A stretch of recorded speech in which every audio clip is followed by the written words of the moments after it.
Manufacturing जैसा आपने बताया, तो अभी मैं यही पूछने वाला था कि मैन्युफैक्चरिंग आप लोग भी खुद की कर रहे हो, मतलब स्टार्ट कैसे किया था? मैन्युफैक्चरिंग खुद से स्टार्ट की थी, ट्रेडिंग से स्टार्ट किया, फिर मैन्युफैक्चरिंग? तो वो चैलेंज हम यही फेस कर रहे थे कि कहीं ऐसा तो नहीं कि हमें बायर सीरियसली नहीं ले रहा, क्योंकि ट्रेडर का ये होता है कि हर आदमी जो भी सोर्सिंग में होता है, चाहे वो नया हो या बहुत पुराना हो, वो सबसे पहले ये चाहता है कि मैं मैन्युफैक्चरर से लूँ, डायरेक्ट मेरा प्लांट से माल आए। एक तो बेस्ट प्राइसिंग मिलेगी, और मेरी स्पेसिफिकेशंस जो भी होंगी या मेरी रिक्वायरमेंट होगी, मैन्युफैक्चरर ज़्यादा अच्छे से समझेगा कंपेयर टू एक ट्रेडर के। तो दोनों चीज़ें थी। अब जब हम अपना इंट्रो देते थे बिज़नेस के स्टार्टिंग में और एज़ अ ट्रेडर अपने आप को इंट्रोड्यूस कर देते, तो हमें कहीं न कहीं ऐसा लगता था कि वो सीरियसली हमें नहीं लिया जा रहा है या हमें कंसीडर नहीं किया जा रहा है। जो अदर मैन्युफैक्चरर हैं उनको थोड़ा एक्स्ट्रा एज मिल जाता था, और प्राइसिंग वगैरह में वो जीतते ही थे हर बार, उसमें कोई बात ही नहीं है। तो इस वजह से फिर दीपांशु ने वही चीज़ मेरे से डिस्कस करी कि सेल में ये वाली इशू बहुत ज़्यादा आ रहा है, प्राइसिंग का इशू है और प्राइसिंग मैच नहीं होता है। तो फिर हमें लगा कि फिर हमें पैरेलली अब इस चीज़ की तैयारी भी करनी पड़ेगी। तो वो हमने करी, हम अपनी मशीनें सेटअप करी हमने, फिर ग्लास बनाने शुरू करे, फिर हमारा कन्वर्जन बढ़ गया। Okay, okay, okay. तो यहाँ पे ना एक चीज़ क्या क्या होगा कि बहुत लोगों को ना लिमिटेशन आ जाएगी ये देखने के बाद, ये सुनने के बाद कि यार मेरे पास अगर फैक्ट्री नहीं है तो मैं एक्सपोर्ट नहीं कर सकता। तो ऐसा आपने भी बिना फैक्ट्री के एक्सपोर्ट तो किया था ना शुरू में? मतलब आपने स्टार्ट किया ट्रेडिंग से, उसके बाद आपने धीरे-धीरे अपना कॉन्फिडेंस आ गया कि हम इसको कर पाएँगे, तो अब हम इस पे पैसा भी इन्वेस्ट कर सकते हैं, अपनी मेहनत भी लगाएँगे, तो वो चीज़ फिर तब वैसे वर्क करेगी। अभी कितनी मशीनें हैं या कहाँ पे फैक्ट्री सेटअप कितनी आपने सेटअप? अभी हमने 4 मशीनें लगाई हुई हैं, और ये हमारा सेटअप अलीगढ़ में ही है, और मैं वहाँ पर उस सेटअप को सँभालता हूँ, और दीपांशु यहाँ पे रहते हैं ऑफ़िस में, ये यहाँ पर सेल्स वगैरह का काम देखता है। पहले आपने स्टार्ट किया ट्रेडिंग से, अब आपका खुद का पूरा कंट्रोल है मैन्युफैक्चरिंग के ऊपर।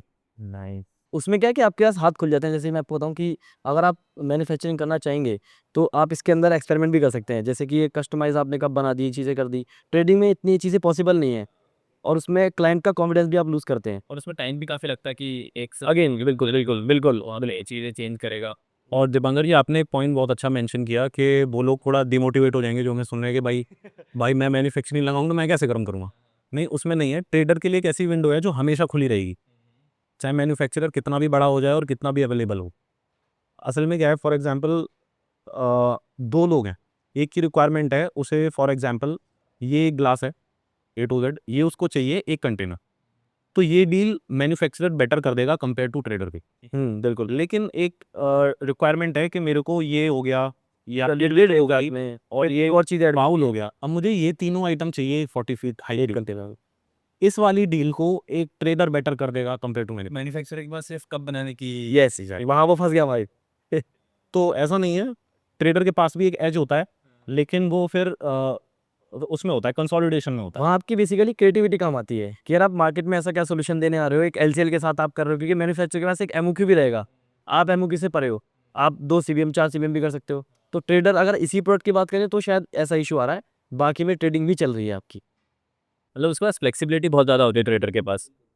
मैन्युफैक्चरर के पास उतनी ज़्यादा फ्लेक्सिबिलिटी नहीं हो, जिस चीज़ में है उसी चीज़ में रहेगा, उसमें फिर एमओक्यू भी है, उसके बहुत सारे वो लिमिटेशंस हैं। पेमेंट पे चाहिए, यस सही बात। ट्रेडर सिर्फ भले ही उसे प्राइसिंग में इशू आएगा, लेकिन अगर उसके पास ऐसे क्लाइंट्स हैं जो कंसोलिडेशन में काम करते हैं, जिनके 4-5 प्रोडक्ट हैं और उनको मिक्सअप करके देता है, तो उसका क्लाइंट भी परमानेंट है, वो भी काम कर सकता है। तो जो आपकी ऑडियंस है, जो भी लोग हमें देख रहे हैं, उसको डिमोटिवेट होने ये की ऊपर वो है तो सही हमारे पे कि एक्चुअली क्लाइंट है मालदीव में, और मालदीव में इससे पहले इंडस्ट्रियल डिस्पोजेबल का ही था, चाइना का डोमिनेंस हिस्सा। अच्छा। हमने उसको एंट्री ली, तो हम उस क्लाइंट से गए कैसे कि उसको एक ही कंटेनर पेपर बाउल भी चाहिए, फिर उसको लिड भी चाहिए, पैड ग्लास भी चाहिए, सब चीज़ें हम मिक्स करके दे पाए। वरना वो पहले से ही चाइना से ले रहा है। तो या यहाँ हम उस समय गए थे जब ट्रेडर भी थे, तो ट्रेडर भी ऐसा एंट्री मार सकता है मार्केट में जहाँ पे चाइना की डोमिनेंस है। अब बहुत कॉम्पिटिशन सोचते हैं कि चाइना देता है बहुत सस्ता, उसको भी आप लोग हरा सकते हैं।